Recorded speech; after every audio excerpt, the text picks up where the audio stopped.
La défense pour le moins déroutante de Gérard Depardieu devant le tribunal correctionnel de Paris. Première prise de parole de l'acteur au deuxième jour de son procès pour des agressions sexuelles sur 2 femmes lors d'un tournage. Jean-Baptiste Marty, vous avez assisté à l'audience pour Europe 1. Gérard Depardieu reconnaît un contact physique avec l'une des plaignantes, tout en niant catégoriquement toute agression.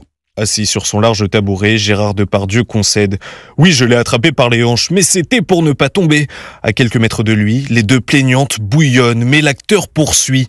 À 76 ans, je n'ai pas envie de peloter une femme. Je ne suis pas un frotteur dans le métro, s'exclame-t-il, sous le regard approbateur de son avocat Maître Assous. Mais monsieur Depardieu ne tient pas, même debout, seul. Donc il est normal que quand il s'adresse à quelqu'un, il puisse chercher un appui pour avoir son équilibre. Il a pu lui toucher, il mettre la main sur ses tailles et sur sa taille, il a pu lui toucher le bras, mais c'est tout. Il n'y a aucune connotation sexuelle là-dessus. Amélie, alors décoratrice sur le film, conteste cette version, se lève et s'emporte. Là, vous le voyez calme, mais sur un tournage, il gesticule, il grogne, il interpelle les femmes.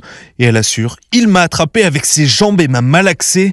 Gérard Depardieu bougonne et se défend. Je faisais 150 kilos, je ne pouvais rien coincer entre mes cuisses.